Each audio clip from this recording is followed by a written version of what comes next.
That'd be crazy. I don't know what you'd do if you just started hearing that and then got hit by a truck. I would be like, it's my time.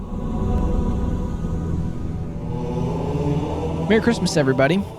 Thanks for being here. Merry Christmas. Crisis? Is that what you said? Yep. If you don't get it, you don't get it. What? I feel like I know that. I'm not going to embarrass myself by saying I don't understand something. I don't understand it either. I've heard it. And it was from something. Or maybe it is from something. But I don't know. Tell us, where is it from, guys? I want to say it's from something on Vine. But of course, I'm too young. I've never used Vine. Well, you're not too young, though. I feel like... No, I mean, I should be too young. If you're my age now and you used Vine when it was popular, you're too young to be using social media. Yep. Sorry, bud. That's a lot of people, you know. It's a lot of people. Sorry. Yep. You know? It's okay. I remember being in school and people were like, "Did you see that Vine?" No, I didn't. Because, I didn't see it. I don't have it. Anyway, what, there was something I was going to say. I feel like it's been a long time since we recorded. Yeah. Yeah. If you guys didn't know, the last episode was pre-recorded. Oh. You got me. Oh, boy. Because my wife had a baby. Yay. Yep. So that was very exciting. Pretty exciting. So I got to take some time to spend with the baby and the wife. Mm-hmm. And that was great. Yeah. Very refreshing. But I'm excited to be back. Yeah. It's always fun. It's very, very exciting. Yeah. Yeah, and then when we recorded with Morgan, I think we recorded it.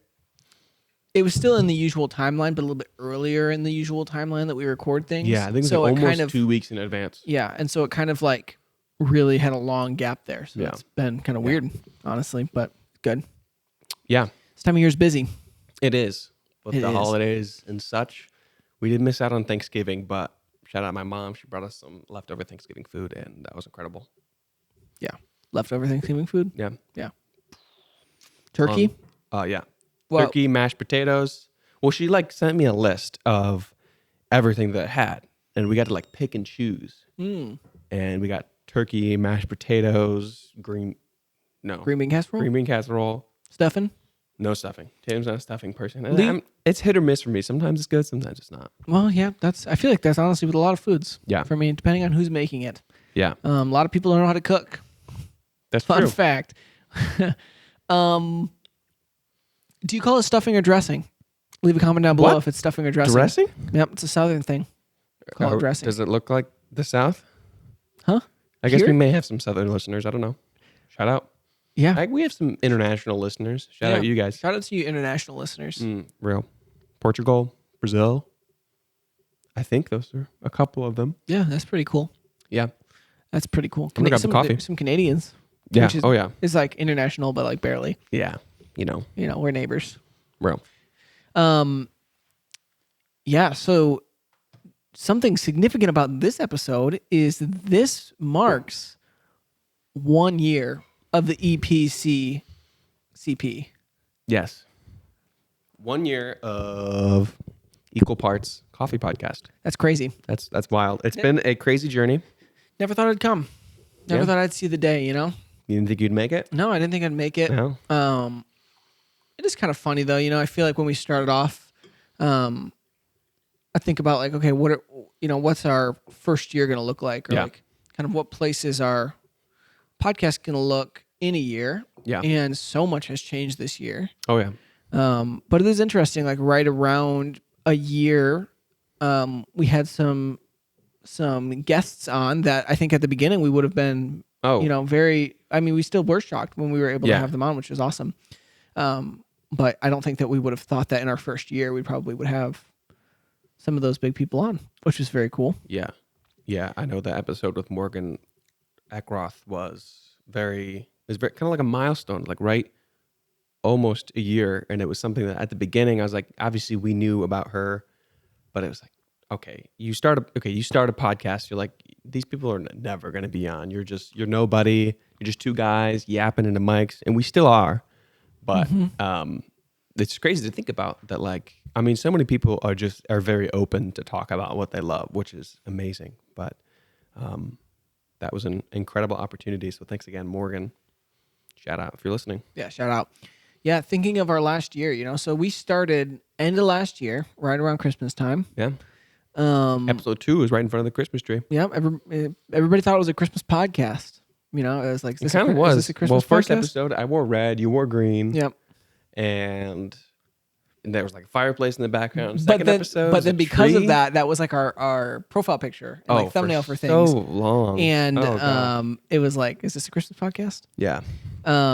Before we get into talking about the year, tell me a little bit about this coffee that we're drinking. Oh yeah, so this coffee is from our friends, Whoa. Where am I? I don't know. Podium Coffee Club. This is part of their subscription, so award-winning coffees. Yes, Podium Coffee. I don't have the bag anymore, but because I had to tear into this coffee, it's so good. So how Podium Coffee Club, I'm almost messed that up again, works is every month. Just run it back for the clip. You guys will get the inside view on the podcast. Yeah. If you're listening now, you'll know that this clip. This is 1 year of Equal Parts. We got to include the bloopers. We're getting a live take 2. All right, see it happen. And action. That's gonna blow out the mic. I'm sorry about that. So this coffee is from our friends at Podium Coffee Club. And how they work is they have a subscription where every month they'll send you a coffee from a different roaster that has won an award for their coffee. So it's always going to be a delicious coffee that is worth your time because they've won an award. They've put in the work. You know it's going to be some delicious coffee. Someone who's reputable. Reputable, exactly. Yeah. So this coffee is super exciting because this is the 2026 Roaster of the Year by Roast Magazine. Yeah. Cafe X. They got 4th place in the U.S. Roasting Championship in 24 and 25. They've been on that grind. Mm-hmm. Yep, they've been on their way up. Yeah. It's pretty cool. So, yeah, what about this coffee specifically? So this coffee is a natural process Colombia from El Periso. Tasting notes of raspberry, chocolate, and floral. I've messed with this one a little bit. I don't remember if we got this a second ago. I can't remember if I made espresso with it or not yet. I was going to wait for it to age a little bit. And it's a little bit older now. But. A raspberry note in natural coffees kind of has a special place for me. I had a coffee a handful of years ago from Elixir Coffee. I think it was actually the first coffee that I got through Fellow Drops. And I actually talked to some people from Elixir about Expo this year about that, having had that coffee. But it was the first coffee that I feel like I actually had that had like a raspberry note, and it was just came through, and it had that like the acidity, the tartness, and even like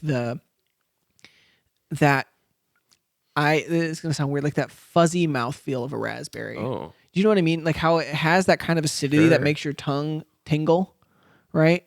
We're talking about the natural way that raspberries are kind of fuzzy sometimes. No, I'm more so mean the type of like the way that the acidity on your tongue has like a fuzziness to it. Do you know what I mean by that? It's not like a sharp point of acidity. It's like a fuzzy acidity. Yeah. It's very, very sweet in that way. I love raspberry flavored things. Yeah, and this is very much like like raspberry in chocolate, like chocolate bars. Mm-hmm. That's really nice. Yeah. I almost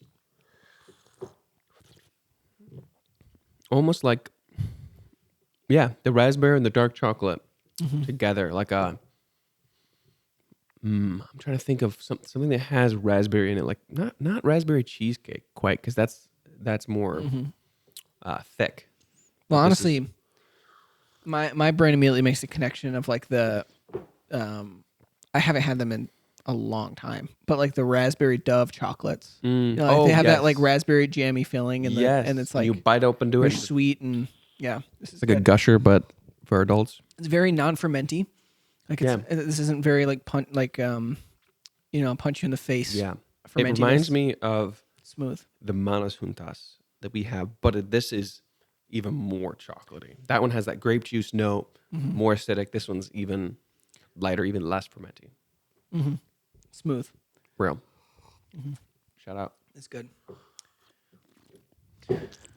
I wonder how this would probably be nice as an espresso as well. Yeah. Or in a cortado. Even a cortado. Raspberry cheesecake. Yeah, you get right that. there. You get that thick, chocolatey, Dang, do we need to pause strong, the punchy episode and make a fruitiness. cortado right Maybe now? we do. Oh. We'll see. Maybe at the end. Real. But you get that, and then stretch that through a little bit of like that creaminess of the milk. Yeah. Yeah, that'd be good. Real. So what I was gonna say earlier this year, trying to think through like what happened in the last year. We started the podcast right near the end of the year. Here's what happened. I feel like Shout out to get that reference.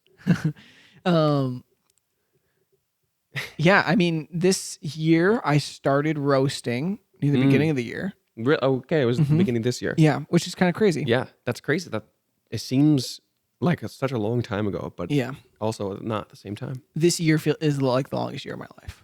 So much has happened in this year. Yeah. Yeah. I mean, that's how the brain works, right? Where people say the years fly by means a lot didn't happen. You know, if things of note didn't happen, your brains won't keep ledgers of what's going on. Some might say that the days feel like the perfect length, that we don't need them any longer, but the years feel way too short. For my soul. Yeah. Some might say that. Some do say that.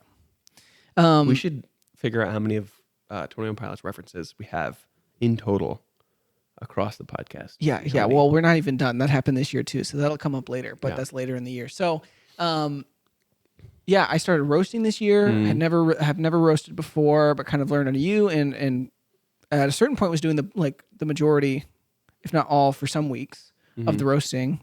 Yeah. Which was really cool to like learn a new side of coffee that I really didn't know that much about. I got really good at guessing what coffees we were drinking in the morning. Yeah, you get a leg up when you get to. You spend so many hours staring at these beans before, while, and after they're being roasted, picking through them for so long. That's yeah. But it really helped me to appreciate that side more too, and I think made me better at tasting coffees, better at identifying like what a roaster's good. You know, when it's like, man, this is a good roast on this coffee. Yeah. Outside of just the taste. Yeah, you get the hands-on for like, oh, this happened. I'm roasting a new coffee, and I did this deviant from the normal roast for this coffee, and this is what it tastes like. Or maybe this coffee didn't follow the profile correctly, and here's how it affects that coffee. It's really cool. Yeah, one of my proudest moments. I can't remember when it was, but we needed to change the batch size for the Tanzania Sembewe. And I was allowed to like, because I had done, handled that, and it was like, okay, this is I think it was maybe a slightly smaller batch that we were roasting. And so we didn't have the exact profile for it. And so we did that, and we made some slight tweaks to the way that we roasted it. And I really liked it and better. And so we changed the batch size and changed the way it was roasted? Yeah. And we were like, oh, that's actually, and then we adjusted that, and that was fun to see. It was like, oh, what a small change can bring out a different side of this coffee. Yeah, with coffee, sometimes it takes making a change like that in order to uncover how great this coffee is. Because you get the sample for the coffee, you sample roast it. It's going to taste, it really depends on how well you sample roasted that coffee. And there's no hardly any control over sample roasting because you have no idea what this coffee tastes like. So it's cool to make changes, find out this coffee tastes even better. Yeah. Aside from that, we went to Expo this year. First time going to Expo. Yeah, my first time going to Expo. That was sweet. Yeah.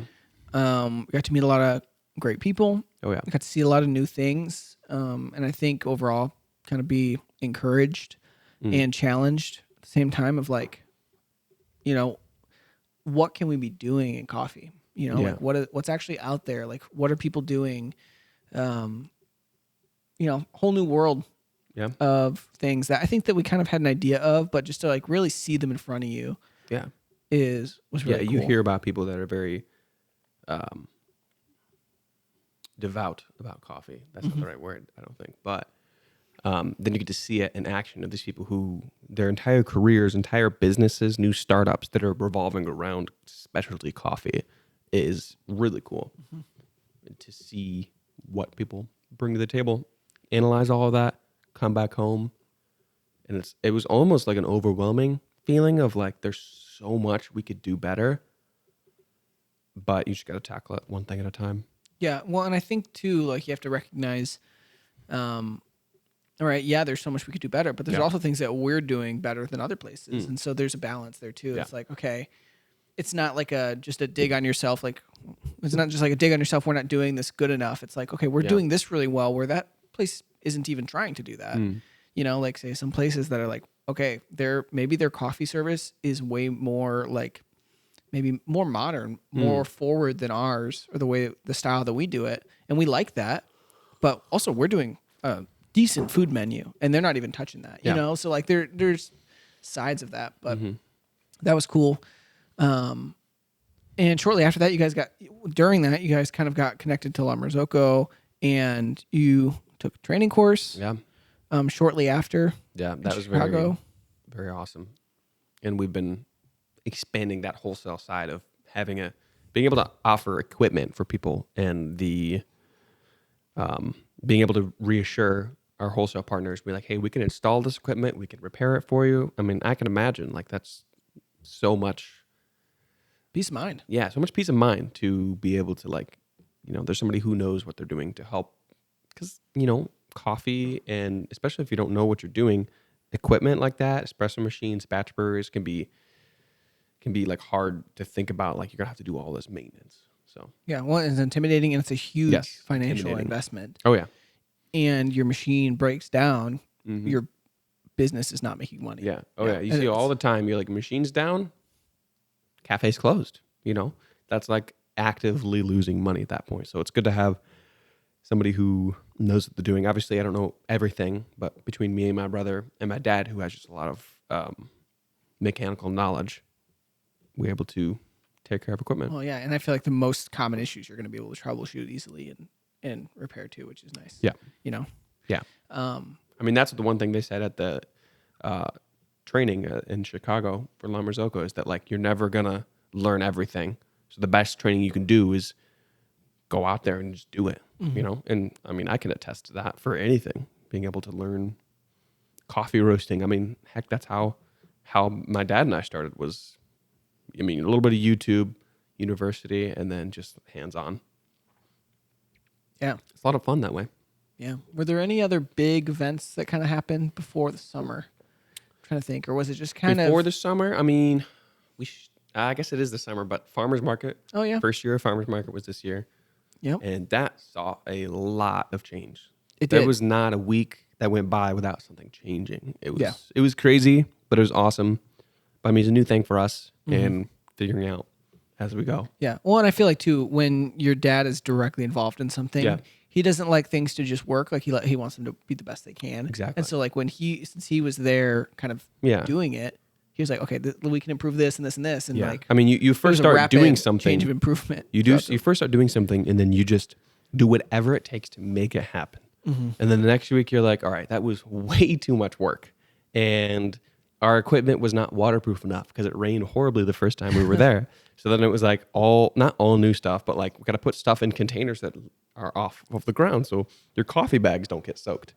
And then it was just like improvements from then on out. And now that we have a vehicle that can just pull up, it's super simplified service and better service. So. Yeah. Now by the end of the summer, it's an electric. Yeah. Mundo's branded. Electric Mundo's truck. Shout out if you see that thing in the wild. It's pretty cool. You won't hear it though. No, you won't. Sneak up on you. Seriously. It's got that spaceship sound when it's going slow. I know. Crazy. Can you like hack in there and change what that sound I'm is? sure you could. So like the Halo theme or something, you know? Ooh. You imagine?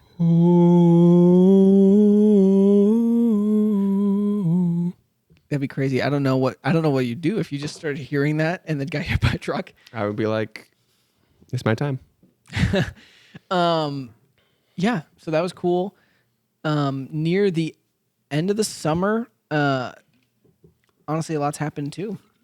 I no longer work in coffee. No. Professionally. Happened in like end of August. Had a son. Beginning of September. Yeah, that's pretty big. 2 days before he was born, Breach was released. Real. Yep. Hype album. Hype album.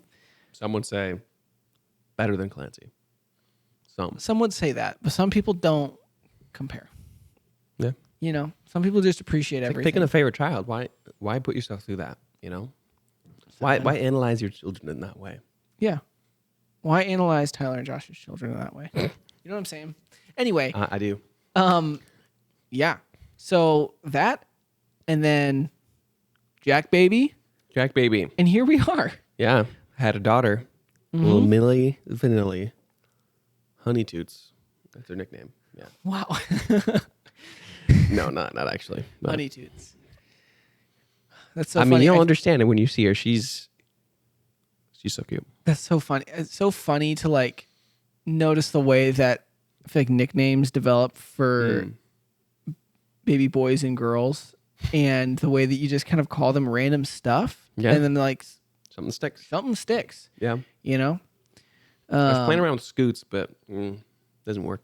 Doesn't have this ring to it. No. Honey Toots is definitely a girl nickname. Yeah. That's for sure. That's funny. I've just like kind of circumstantially, accidentally just been calling Norman Bubba a lot. Heck yeah. Yeah. He looks like a Bubba kind of guy. Hey, Bubba. You know? Yeah, I don't know. Yeah. So, other things outside of our world in this last year. Other things that didn't happen to us personally. Not to us personally. Oh, yeah. Yeah, that's what you're saying? Yeah, that's what I mean. I'm saying outside of like our immediate like external, the Nick and Jack timeline.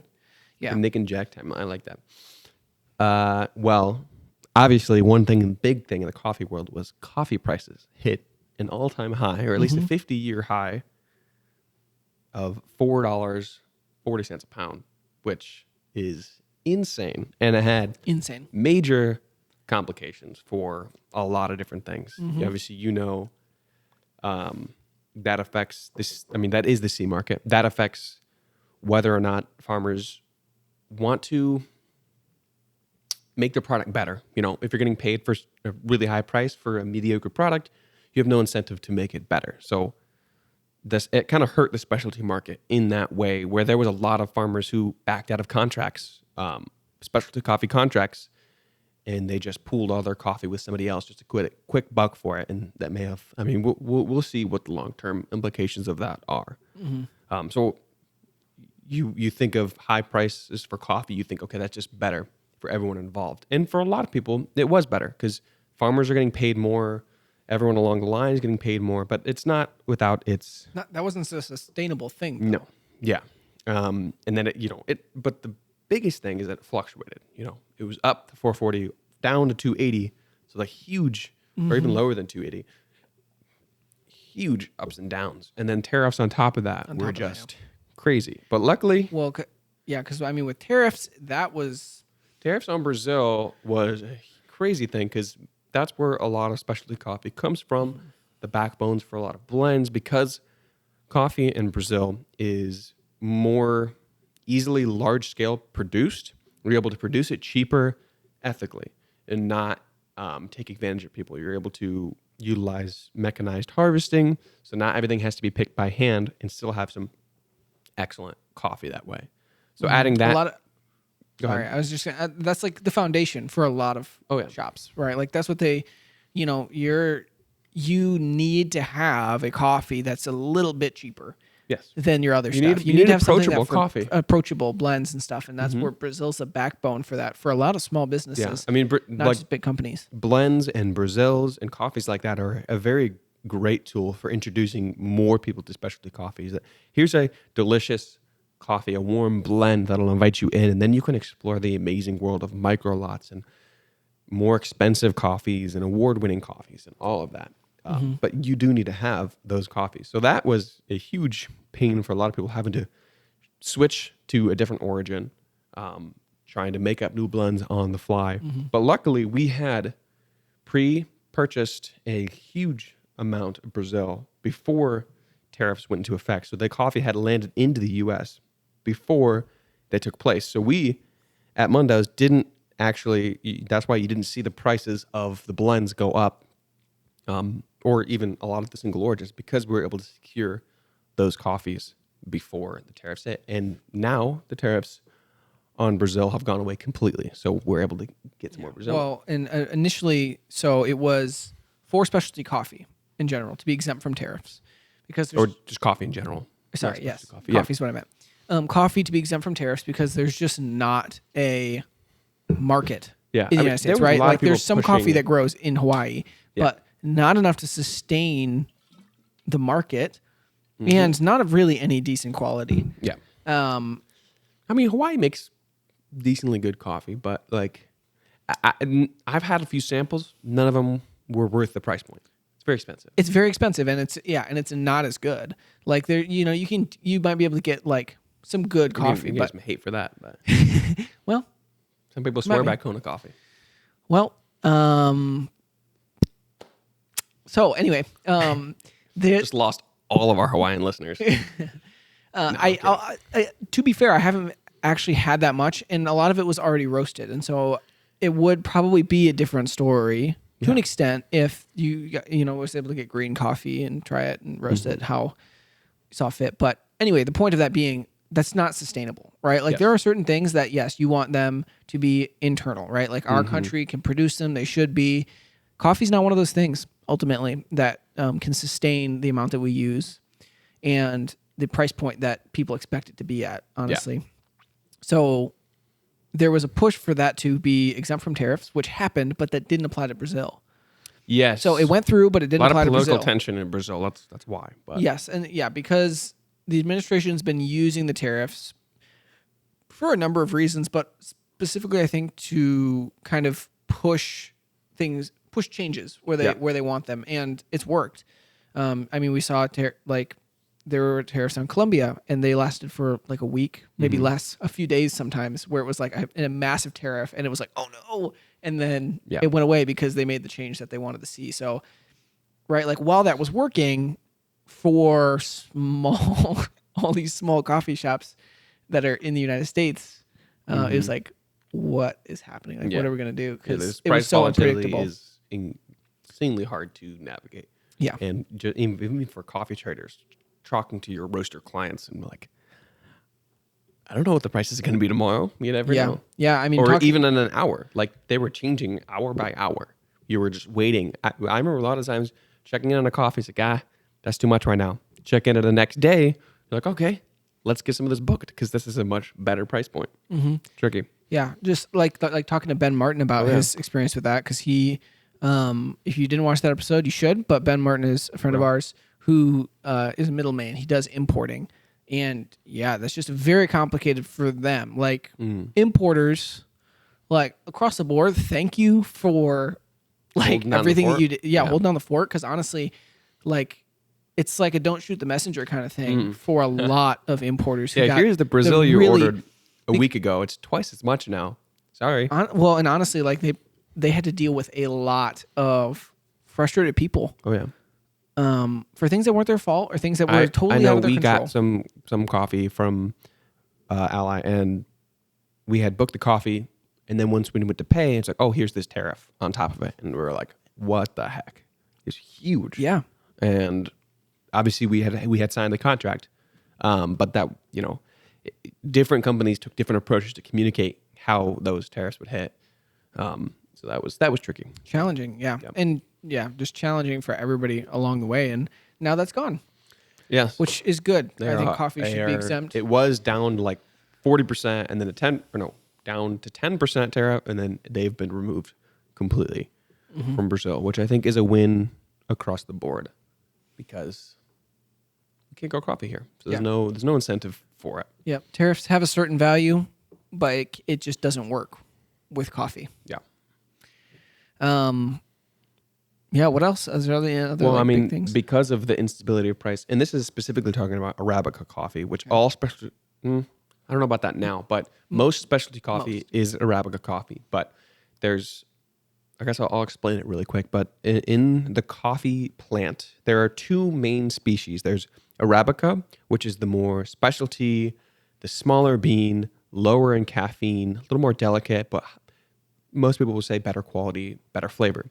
And then there's Robusta or Robusta, some people call it. Larger bean, higher caffeine content, but lower quality, most people would say. More pest resistant, grows in hotter it's temperatures, lower elevation. Robust. Yes. So, I mean, think of any plant that way, right? Yeah. Like most plants, right? The ones that are going to grow and are more resistant to pests and can grow in more direct sunlight, all that stuff is going to tend to be less delicate and nuanced and tend to be more an easier crop, honestly. Yeah. But because of the price volatility, I just took all of it. Sorry. Because of the price volatility of Arabica, the interest in Robusta was gained a lot of interest that it didn't normally have because people were pivoting. Like, can we go to the more cost-effective option? And there's a lot more specialty coffee Robustas that have come out that you can get from major roasters that like this, that, you know, it was a lot of the times just discarded in the specialty coffee world. But there is some value to be had in this coffee that some of the coffees are really good and they've just been thrown away just because of the name Robusta.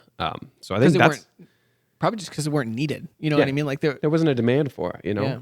You can just grow Arabica coffee, right? For these higher end coffees. But, and there's obviously a lot of sub varieties within Arabica and Robusta. So that's being explored more. So I think that's a really cool thing to see, and to see where that goes. We've never really had, I don't say really, but we've never had a Robusta coffee on the menu at Mundo's. But, if it's a delicious coffee, we'll see. Yeah, like why not? Mm-hmm. If it's good, why not? Yeah, I don't have any biases towards Robusta. I've never had one that's tasted better than its Arabica counterpart. Although I don't know if I've tried one side by side with like grown in the same region. That'd be interesting to try.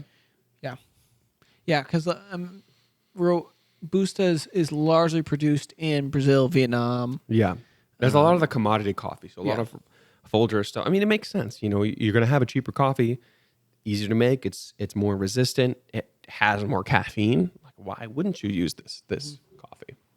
It's a lot less delicate. You have climate fluctuations. Your entire crop of Arabica trees can die, but your Robusta is much more likely to withstand. Yeah. Hey, maybe one day that's all we'll be drinking.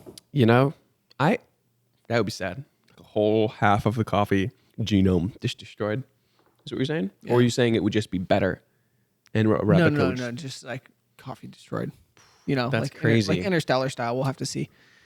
We're just growing corn. Yeah, corn coffee. Christopher Nolan, what happened to the coffee in the Interstellar world that you made? Do they have coffee still? Probably not. Just corn. Well, because this is that's in the United States, so it's kind of. Oh yeah, you're right. Centralized. You don't really see it around the world, so I don't really know. Real. Yeah. Yeah. Well, one other thing that happened this year, obviously, big thing that happened this year is AI innovation, as some people will call it. Big leaps. Big leaps. Big leaps. Sure. But a first ever AI coffee shop opened in Seoul, Korea. Is that how you pronounce it? Seoul? S-E? I think so. O-L? O-U-L? I think so. Yeah. Seoul, Korea, by Perplexity AI. That's all. So it was opened by an AI company. Yeah, AI company. Basically, you go in and you can buy coffee there, just like a normal coffee shop. But they have an area where you can try out the newest AI features or whatever it is. And you get certain perks if you're a Perplexity AI Pro member or whatever it is. I thought that was interesting that like an AI company opening a coffee shop. So doesn't make sense. There are like human baristas that are making your coffee. Yeah. No, it's not like an AI. Like AI is making your coffee. Got it. It's just a coffee shop that kind of complement their business, and it's really part of their move to expand into Korea's market. That's a huge thing in Korea is the coffee culture, especially in Seoul, Korea. So by having that area and then a place they can explore their AI models. So it's kind of like a workspace, coffee shop, and a place where they can kind of demonstrate what their AI is capable of. They have a lot of demos there. Interesting. And I've heard a lot of like fashion companies doing that as well. Because coffee is leaning more so into that like third place hangout spot, that they're literally like doing like coffee shop boutique kind of a thing where like you have the coffee shop because that coffee shop brings that vibe of you want to be there. Well, then you can be shopping at the same time, right? I mean, that's like a no-brainer to me. I feel like that makes sense of going into a clothing store, like somebody having a coffee shop there would just be a huge draw. Because I know a lot of people who do that, or they do those two things. You just combine them, go shopping, and get coffee. Have you been to the Bradbury in Grand Rapids? No, but I've heard so much about it. I almost went. Yeah, it's a small little cafe that's attached to Stouffer Homes, and so they it's a store, but they also do like interior design and that kind of stuff, and it's a really nicely kind of like old money style design cafe. Like it's gorgeous in there, and they serve coffee, and you can go and shop, and it's kind of that combined idea, and it works well. Yeah, I went to in North Carolina. I was at a coffee shop / flower shop, and that was really cool. Like half of it, you have the coffee shop, the coffee bar in one corner, and then you have like a lot of plants and a lot of flowers. I've seen a lot more of those like hybrid spaces where it's not just a coffee shop; it's a coffee shop which is really cool. Mm-hmm. Yeah. All right. Are you ready for some 2025 coffee trivia? Sure. So we got some data from the National Coffee Data something. Cool. Sounds legit. NCDT. It is legit. That basically follows the U.S. coffee trends. So these questions will be regarding the U.S. market only. Okay. And this year specifically. Okay. So let's lay it out there. So what are the top 5 espresso drinks this year? Top 5 espresso drinks. Espresso-based beverages. You want them in order or just like top 5? In order. I have them in order, but you can just guess the top 5. Okay. Because I'm probably not going to think of them in order. I'm just going to say them. Yeah. Well, let's see. I mean, obviously we know espresso drinks. Yeah, Starbucks is the reason why espresso drinks are so popular. Yeah. Oh yeah, I'm taking that into account. Let's say latte, americano, macchiato, but not traditional. That's 3. Yeah. Latte, americano, macchiato. What else is going to be popular? Espresso drinks. Yeah. I feel like cappuccinos, right? Like people know the name cappuccino. When right? I thought of whether this, or not it's an I think cappuccino. of what do people come in? Say people come into Mondo's. It's their first time in. What do they ask for without looking at the menu the most? Yeah. And then maybe just a straight espresso. Maybe that's top 5. All right. Well, the top 5 is number 1 is espresso. Espresso is number 1. Okay. Most ordered. Okay. I forgot to write down the percentages, but now mine weren't there. necessarily in a thought out order. It was kind of the order I thought of them, but still. Yeah. We'll take the order. Number 1 is espresso. That shook me. I was like, that's interesting. Straight espresso? That seems crazy. But in the US, there's like globally, maybe that makes more sense, but it is. Number 2 is cappuccino. Cappuccino. Yeah, but that makes sense. I get a lot of people coming in asking for cappuccinos without looking at the menu. Classic item. You can get it anywhere. And it's delicious. Number 3 is a latte. Okay. That makes a lot of sense. No explanation needed there. And number 4 is Americano. Americano. Yep. And number 5 is mocha. Mocha. Mocha is a latte, guys. Yep. Mocha is a latte, so that's cheating. This is a scam. I got ripped off. I mean, a lot of the times in cafes, it's written on the menu as well as a latte. Yeah. So because you're not calling it a chocolate latte, it kind of is its own drink, but it should be called a chocolate latte. Real. All right. Are you ready for question number 2? Yes. All right. Number 2 is what region drinks the most coffee? And then in the U.S. In the U.S. And this is talking about past day consumption. So a survey of people in the U.S. They asked the person, did you drink coffee within the last 24 hours? Okay, so not quantity. Not quantity. Just per person. Just who drinks coffee. Yes. How many the percentage of people who had drank coffee in the last day. Well, because we talked about Michigan drinking the most coffee out of any state. I guess maybe I should list the regions so you know exactly. Yeah, are we talking like Midwest, So West? we're talking about South, West, Midwest, Northeast. South includes like Texas and Florida, and obviously. Man, nothing like you gotta think about nothing like a hot cup of Joe on a 103, Texas day. Nothing like it. I honestly think I'm gonna stick Midwest. Midwest, really? I mean, that makes sense. Midwest, indigo. But actually, it is the South. The South leads it by 69% of the people answered that they drank a coffee within the last 24 hours. And then the West is 68%, which makes sense. I feel like you got California coast, you got Washington, Oregon there, and then Midwest 63%, which is considerably lower. I'm surprised. It's still close percentage wise, right? Like they're in the 60s. So yeah. Oh yeah. I mean, we drink a lot of coffee, and then the Northeast is 61%. Okay. Which I've never been to the Northeast. Not really. I mean, I've been to New York, but haven't been up to like Maine or anything like that before. Interesting. The East Coast. Oh, okay. But yeah, the South. Yeah, the South is leading the region, the United States regions. I feel like coffee consumption. I feel like West and South the regions are kind of confusing to me. Yeah. I wonder if there's there's something to be said about the populations of those regions in general too. I mean, that's why I think places like California don't rank that high, because there's just so many people. Yeah. And because there's so many people, there's a lot of people with a lot of different lifestyles who, for whatever reason, don't drink coffee or whatever. Everybody in the Midwest is basically the same person. I mean, you're not wrong. But all right. Now, what are America's top 5 beverages this year? America's top 5 beverages. So not espresso drinks exclusively. No, it's not coffee drinks. Not even coffee. Not even necessarily just coffee. beverages. Yeah. Beverages. I forgot to throw one out there. Okay. I'll give you a hint. Coffee is on this list. Okay. But it's up to you to figure out in what order.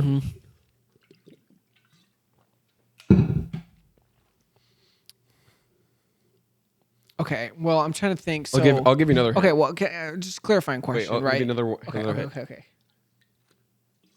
Is that a hint?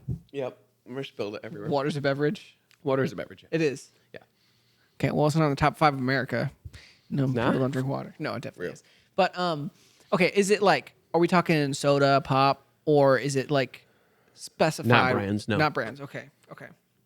More generalized. Okay. Very generalized. Okay. So I'm going to say top 5 beverages: coffee, soda. Coffee's number 1. Yeah. Coffee, soda, water. And this is most consumed, not asking people what their favorite is. Yes. Coffee, soda, water. Okay. Maybe water should be 1, but there's a lot of people out here that you guys aren't drinking water at all. Coffee is 99% water, so why you should drink more coffee instead of more water? Yeah, it's 99% water that also sucks the water out of your body, makes you pee it out. You'll die. Does it? Nah. Diuretic? Some studies say that it's not Some studies dehydrating, will say and it's anything. also not diuretic. So well, that's true. Coffee will say that I get dehydrated when I drink too much coffee. Coffee so. will say that studies will Coffee? say that you will get cancer if you drink coffee, and you won't get cancer if you drink coffee. So you never Depends. know. Dark roast. I drink it because I like it, not because of the health benefits. Dark roast, carcinogen. Seriously. Yeah. All Anyway, okay. Maybe I'm Coffee, gonna soda, reorder. water. Okay, I'll say water, coffee, soda. Water, coffee, soda. Water, coffee, soda. What else are people out here drinking? I think of like let's say juice. No way people are drinking that much milk, right? Milk's not on the top 5. Guys. I was going to maybe think juice, like fruit juice. So I'll say coffee, soda, water, juice, beer. Beer? Beer, it's America, right? I mean, maybe if you're talking about Wisconsin. All right. That's your 5? People get home from work and they just crush them. That's crazy. Okay, so number 1 is water. Water. At That's 69%. And this I forgot to clarify again. Actually, I don't know where. Like, did you drink this in the last day? Yeah, yes. Of Americans, did you drink this in the last? Wait, no. Okay, you tell me 30% of people were like, no, I haven't had. I'll clarify this later, but okay. I won't go over the percentages because I may have incorrectly written these down. So, okay. Number 1 is water. Most consumed. That makes sense to me. That's good. Number 2 is coffee, which did surprise me, but I mean it is America after all. Number 3 is soda. Nailing it. 3 for Number 3. 4, is tea. Oh, I forgot about tea. I thought we got rid of that. I forgot about tea in the war. Listen, people forget why we fight wars, and then they're just like, let's bring tea back, guys. That's crazy. Yeah. And then number 5 is juice. Okay, so juice is on there. Yeah. Okay. I threw out milk because I was like, that'll be a good one. It's the only one I thought of. I honestly forgot about tea. Yeah. I forgot that it existed. I think I probably would have put it on there. Do you drink tea a lot? But I probably would have bumped juice for beer. I really thought maybe more people were drinking beer. It's got to be top 10. No way. I guess how many beverages are there? I don't know. Not a lot, but people drink beer all the time, Jack. I don't. You gotta understand that. I don't understand that. You go to a gas station. It doesn't taste that great. You go to a gas station, like half of the options are beer. That's true. Like there's a reason. I mean, what else are you gonna drink while you're driving? You know. That's crazy. I just want to formally say that is not a recommendation. That was a joke. I never said that. I'm specifying just for legal purposes that was a joke. Do not hold us liable for this. Is not a life advice podcast or a medical advice podcast. Any of that. Although we do give life and medical advice. Yeah, sometimes. But you should not listen to it. Okay, is there another trivia question? There is, yes. Okay. Out of 100 Americans, how many of those people do you think drank specialty coffee yesterday? Out of 100. Out of 100 Americans, how many of those drank specialty coffee yesterday? So basically it's like a percentage. Yeah. 15.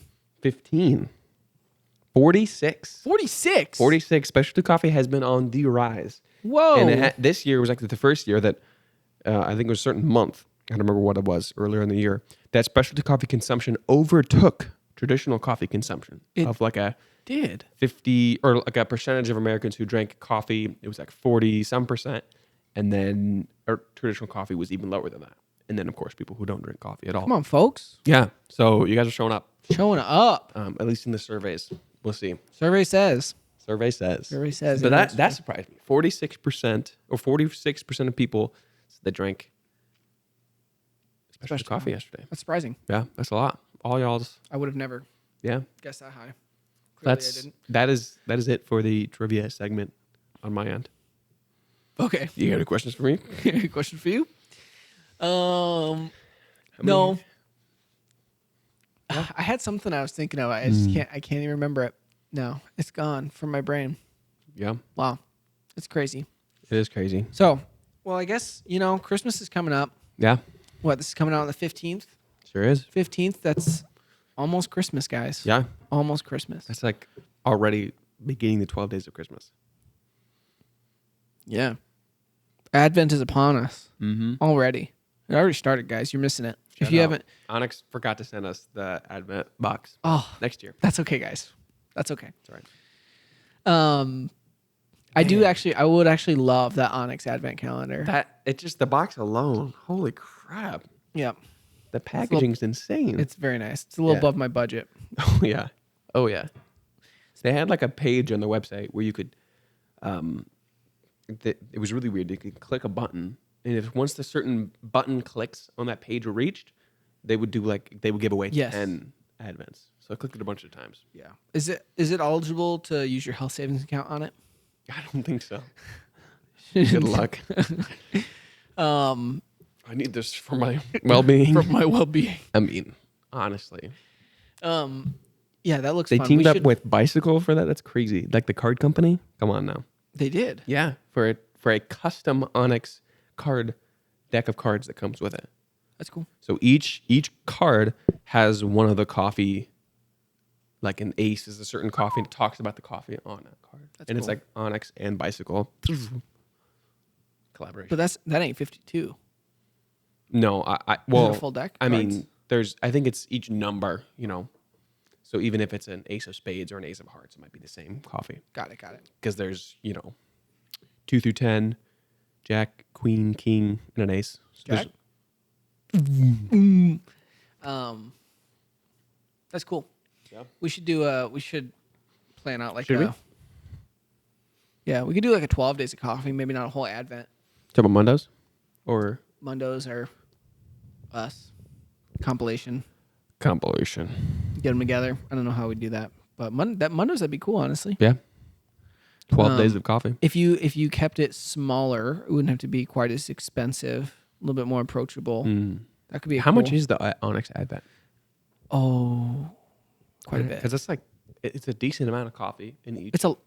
Yeah, and it's a lot of coffee. Huge box. So it's is there more than there's no just 12 12 coffees, right? Or No. No, because it's Advent. Oh, okay. So it's like which I don't remember how many days exactly Advent is. It starts on like the third. I think the 28th of November. Yeah, is when Advent starts. I think. Yeah. So that's almost that's like a month. Mm-hmm. Yeah. That'd be crazy. Legit. Yeah. That's a lot of coffees. We don't have that many coffees. How would you do that? Do they have that many single origins, or they do? They don't repeat any. Imagine if half of them are repeats, like a Lego Advent calendar. Or they're like, we're just gonna give you the same minifig. Or it's like the Columbia Ponce, and then it's the collaboration with 1924, which is also the same coffee. Yeah, you know? Probably not. Rebranded. I mean, they probably get curate coffee specifically for the calendar. Yeah. Oh yeah. Yep. Yeah. I'm sure they got some signature releases in there that are Advent only. Yeah. Which would be crazy. Yeah. Well, we're going into the new year. Mm-hmm. We're gonna have an episode before the new year hits. Yeah. But be thinking. What do you want to see in the next year? Because this is a year for us. What do you want to see in the next year of Equal Parts Coffee Podcast? Comment down below. Because we are Equal Parts Coffee. Mm-hmm. Yes, we. Yeah. Just like by we, he means us too. Like, the two of us right here. That means we. He means when he says we, he's talking about just us two right here. Our 21 pilots. We, WII. Real. Good console. Doesn't hold up to the age though. Not the same way. Not the same way like the GameCube does. Why not? I feel like it has a larger collection of games, right? The Wii? Yeah. Yeah, but I'm just saying like the hardware doesn't hold up the same way. GameCube, PS2, right? Original Xbox, right? Those are all the same generation of console. They just still work. Everybody's works. But then you get to the next generation. PS3's kind of breaky. Xbox 360 super breaky. Wii pretty breaky. You know what I mean? Yeah. Real. Just don't make them like they used to. That's true. All right, this was episode 27. Thank you for watching the Equal Parts Coffee Podcast. This has been a pleasure of 1 year of Equal Parts. Mm-hmm. Been a lot of fun. Been a lot of interviews. A lot of just yapping about random things. Coffee related sometimes. A lot of the times. Yeah, let us know what you guys want to see in the new year. Comment down below. Also, if you have any questions or topics you want us to tackle, let us know. We'd love to hear from you. Thanks for watching. Thanks for caring about what we're doing. It's pretty cool to have so many people that are interested and give their time. Yeah. And listen. Thanks for not letting us yap into the void. Yeah. This has been 27. 27. See you 28, folks. See you 28. Merry Christmas. Betty Cannon. And cut. Real.